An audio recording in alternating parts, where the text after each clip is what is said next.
दिनैनि बे फुंनि समाव नुजाथिफैनो हायै गासैबो पर्टेल चेनेल नोंथांमोनखौ बरायग्रोबाय। दिनै आङो बे प्रेस मिटनि गेजेरजों माखासे खौरां दिनै फोसावनो सानदों। गाहायै जोंहा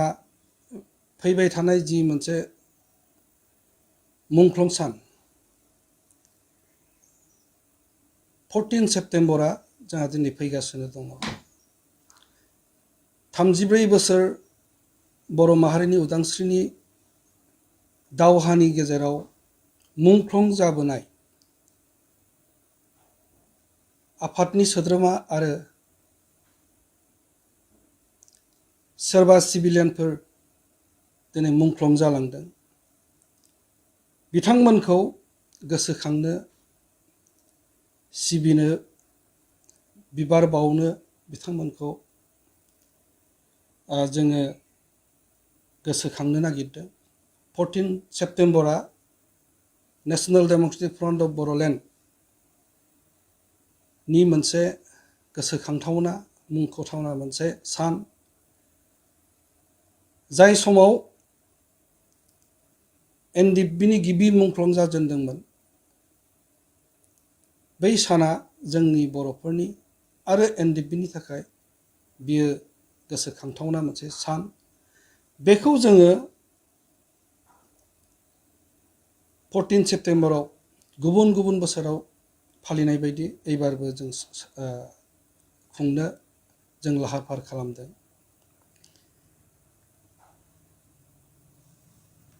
दा बेखौ जोङो गाजा गोमजायै खुंनांगौमोन। देग्लायनि जिथुनाखि मुंख्लं सान बेखौ जोङो एनडिएफबिफ्रा मोनसे थांखि लादों जे जोंहा गासै एनडिएफबिखौ लानानै मोनसे क'अर्डिनेसन दङ, coordination committee for BTR accord implementation of act NDFB. बिनि सिङाव जोंहा गोबां वेलफेयार ससाइटिफोर दङ। गावबागाव डिस्ट्रिक्टआव वेलफेयार ससाइटिया मुंख्लं सानखौ गावबागाव डिस्ट्रिक्टआव सोरबाया हारसिङैनो खुंगोन बा खाबु लानानै सोरबाया मोननै डिस्ट्रिक्टजों ज' जानानै बिथांमोना खुंनायनि जिथुनाखि थांखि बेखौ दिनै सिसिबाइनिफ्राय बिथोन हरनाय जादों। आरो थिग बेबायदिनो 14 सेप्तेम्बरखौ गावबागाव डिस्ट्रिक्टआव गाजा गोमजायै खुंनाय जागोन। बिनि उनाव जोंहा एनडिएफबिनि बे गोलाव मोनसे आखायाव हाथियारखौ लानानै सोमावसारनायनि गेजेराव एनडिएफबिनि सोद्रोमाफ्रा दिनै मुंख्लं जालांदों। बेजों लोगोसे बर' रायजो राजाफोरनिफ्रायबो गोबां दिनै मुंख्लं जालांदों। बेखिनि समाव दिनै रायजो राजाफ्रा गाव गावनि न'खराव गावनि सोरबा बिफानो, सोरबा फंबाय, सोरबा फिसाजो, सोद्रोमाफ्रा दिनै मुंख्लं जालांनायखौ बिथांमोना गावनि न'खरावनो मोनाबिलिनि समाव आलारि बाथि सावनानै मुंख्लंखौ गोसोखांगोन। आरो बेबायदि समाव मोनसे गामियाव सानै साथाम बा सासे बेबायदि मुंख्लं थानो हागौ। रायजो राजाफ्रा बिथांनि न'खराव थांनानै आलारि बाथि सावनायाव नुजाहैनानै जाहाथे मदद होयो, आलारि बाथि मोनसे सावहैयो, बिबार बारसे सावहैयो, बेखौ दिनै सिसिबाइआ दिनै खावलायनो गोसो जादों। 14 सेप्तेम्बरखौ थिग बेबायदिनो जोङो खुंनो सानदों। बेबायदि मुंख्लंफोरखौ जोङो सिबिबोनायनि गेजेरावनो जोंहा मिथिनांगौ बा बुंनांगौ आरो दिनै सावरायनांगौनि गोबां बाथ्रा थाबाय। एनडिएफबि आखायाव हाथियार लानानै सोमावसारग्रा बे एनडिएफबिया न' डाउट जोङो सुक्ति खालामफैबाय 2027 जानुवारियाव दा मोनसे बाथ्राया सिखांदों सुक्ति जानायनि उननिफ्राय 2 बोसोर 9 दान जानानै थांबाय जों लुगैदोंमोन जे मुंख्लंफोरखौ एटलिस्ट गोसोखांनो बेयाव एकर्डआव थानाय बायदियै दिनै मनुमेन्ट्स मोनसे जों खालामना दोननो हायोबा गासैबो एनडिएफबिफोरनि मुंख्लंफोरखौ जों खेबसे लागैनो जों दिनै बिथांमोनखौ सिबिनो फुजिनो बिबार बावनो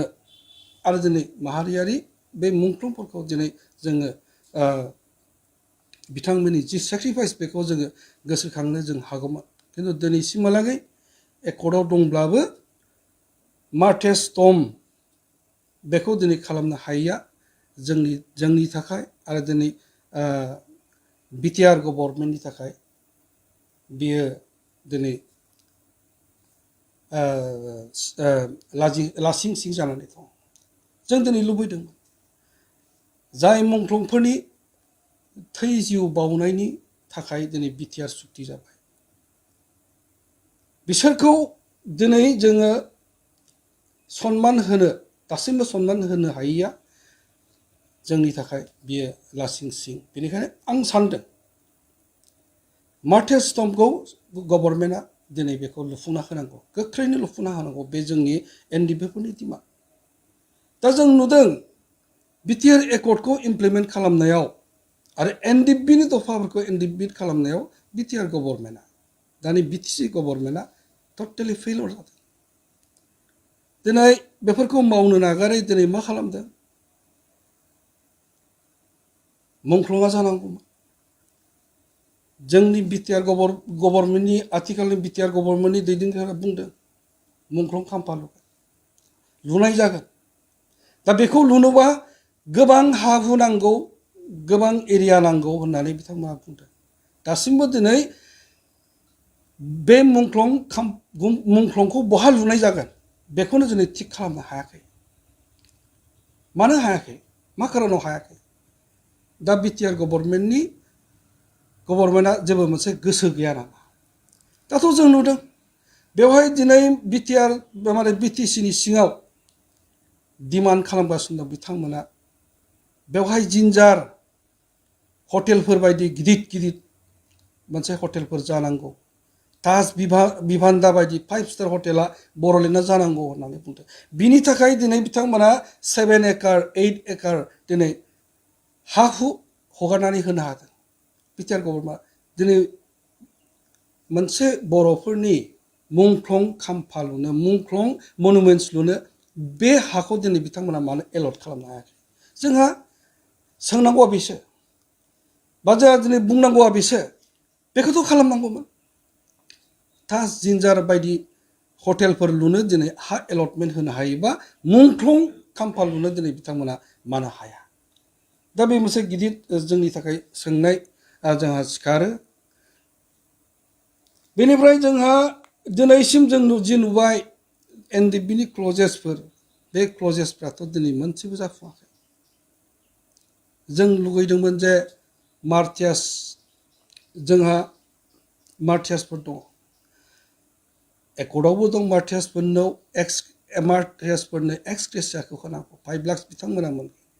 बिथांमोननि न'खरनि सोरबाया बेखौ दिनै मोननो गोनां खिन्थु दिनैसिम मार्टियासफोरनि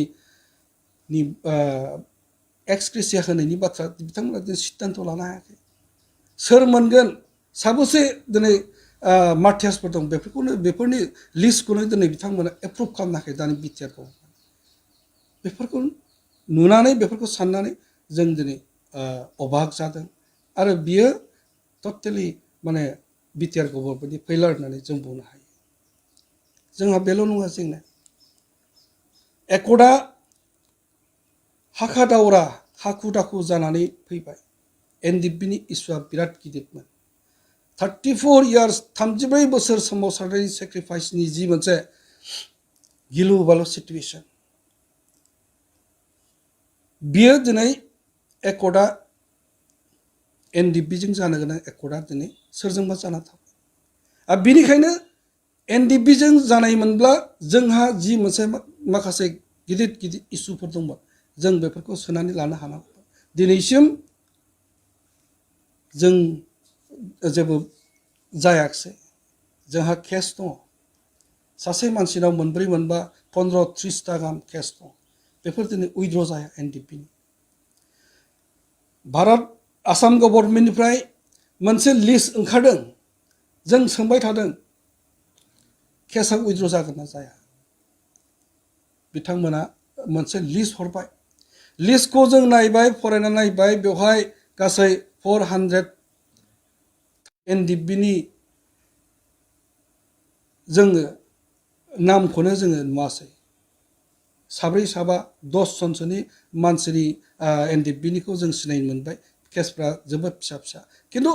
केसा दिनै एनडिएफबिनि बे लिस्टआव एनडिएफबिफोरनि मुङानो गैया बिदिब्ला जोंनि केसा बोरै उइद्र जागोन आरो बे केसा जि मोनसे लिस्ट ओंखारदों बे लिस्टआ सरकारा कर्टआव हरदों रिकमेन्ड खालामदों जे बे केसखौ कर्टआव गोख्रैनो उइद्र खालामनांगौ उइद्र खालामनोसो रिकमेन्ड खालामना हरदों दासिम केसा उइद्र जायाखै दा जेंनाया बहायनो जोंहा गोबां केसफोर दङ बे केसा दाबो सामन फैयो वारेन्ट फैयो आरो बे केसा जोंहा बर'लेण्डआव नङा आसामावल' नङा बे केसा दिनै डिमापुर माने नागालेण्ड डिमापुर आरो बिदिनो मेघालय अरुणाचल मिज'रामफ्रावबो केस दं बेफोराव जोंनि एनडिएफबिनि केडारफ्रा एक्स एनडिएफबिफ्रा थांबाय थानांदों गोबां कुइसन खालामनाय जादों एटलिस्ट सुक्तिया जाबाय जेथिया वारेन्ट आरो सामनफोरखौ बन्द खालामनांगौ आरो बेखौ उइद्र खालामना होनांगौ दा जोंनि मानसिफ्रा बै लिस्टआव थानाय मानसिफ्राबो दिनै केस खालामनो नागालेण्डआव थांनांदों मेघालयआव थांनांदों अरुणाचलाव थांनांदों केसा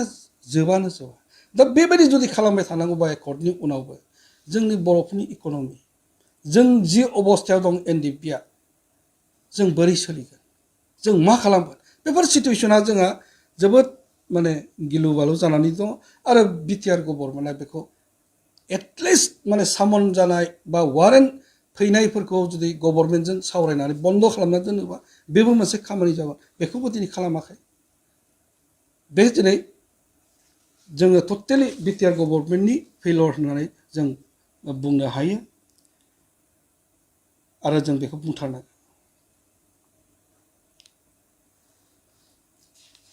जोंहा समस्या बेल' नङा जोङो दा जों जि नुबाय गभर्नमेन्टजों जेब्ला जों रायलायदों जोंखौ स्पस्ट भाबै बुंदों एनडिएफबिनि केसफ्रा जायफोर हाइनास केस बेफोर उइद्र जानाय दा बेफोरो एकर्टआव जेरैबायदि फैबाय जोंनि एनडिएफबिनि सासेबो माने केडारफोरा केसनिफ्राय उदां जानो हाया बेखौ जोङो बुंनो हायो दिनै जि मोनसे बिटिआर एकर्ट जाबाय बेयो एनडिएफबिजों जानांगौमोन दिनै प्रमद बर' बिथांमोननि जिथुनाखि लोगोफोर जि मोनसे सुक्ति खालामबाय एनडिएफबिनि जि जेंना बे एसेबां गिदिर जेंनाखौ दिनै दानि बिटिआर गभर्नमेन्ट प्रमद बर'आ एकर्ट खालामनाय समाव बेबादि एसेबां गिदिर जेंनाखौ बिथाङा बार्डेनखौ लानो गोनां गैया दा लाबाय जेथिया बिथांमोना बेखिनि समस्याखौ फोजोबनांगौमोन बेखौथ' फोजोबाखिसै बेथ' जाफुङाखिसै बेबायदिब्ला दिनै बर'लेण्डआव माबोरै सान्थि फैनो जेब्लाबो खोनायो सान्थि फैबाय एकर्टनि उनाव खुनु मोनसे दावराव दावसि गैला सान्थियाथ' फैयाखै दाबो फ्रेक्सन मोनसेया एनएलएफबि बायदि मोनसे संगठना बिथांमोना फैनानै दंफैयो केम्पआव दं डेजिगनेटेड केम्पआव दङ बिथांमोननि जेंनाया दाबो जोबाखै लाबोना दोनफैबाय खुनु सलिउसन गैया दा बेबायदियाव बोरै सान्थि जागोन हयथ' बेबायदि अबस्थायाव एनडिएफबिनि जेबो जुदि सलिउसनानो जायाब्ला गाबोन जुदि हाग्रायाव थांफिननांगौ जायोबा बिनि रेसपन्सिबिलिटिखौ सोर लागोन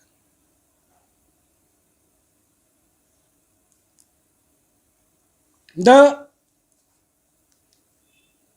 मोनसे कुइसना बेनो जे बिटिआर एकर्टआ दिनै जानानै थांबाय बे बिटिआर एकर्डआ बर'फोरखौ बासायनो हागोन ना हालिया जोंथ' दिनै जेबो नुवाखै एकर्डआव थानाय माखासे पलिटिकेल जिथुनाखि एकर्ड बेखौथ' मोनसेबो जाफुङाखै मोनसेबो मावफुङाखै नो डाउट मोनसे मोननै बायदिसिना फाउन्डेसन स्टन खालामदों इउनिभार्सिटि जानो हागौ बहाबा अभारब्रिज जानो हागौ बहाबा दिनै बायदिसिना इनस्टिटिउसन जानो हागौ बे इनस्टिटिउसना दिनै बर' जातिखौ बासायगोन होनना बुंब्ला जायफोर पलिटिकेल डिमान्ड्स बे एकर्डफोरखौ फुलफिल खालामबासो जागोन दिनैथ' जायाखै दा दिनै प्रथम जों जिथुनाखि पलिटिकेल इस्यु बेखौ जाजानो लुगैनाय बेनो जे क्ल'ज 3:1 नि जिथुनाखि 1, 2, 3 रमानाव लिरनाय इनक्लुजन एक्सक्लुजन कनस्टिट्युएन्सि बारायनाय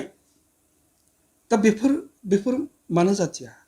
बेफोर पलिटिकेल डिमान्ड बेफोरखौ जाफुंहोनो दिनै बिटिआर गभर्नमेन्टआ मानो एसेबो नाजायाखै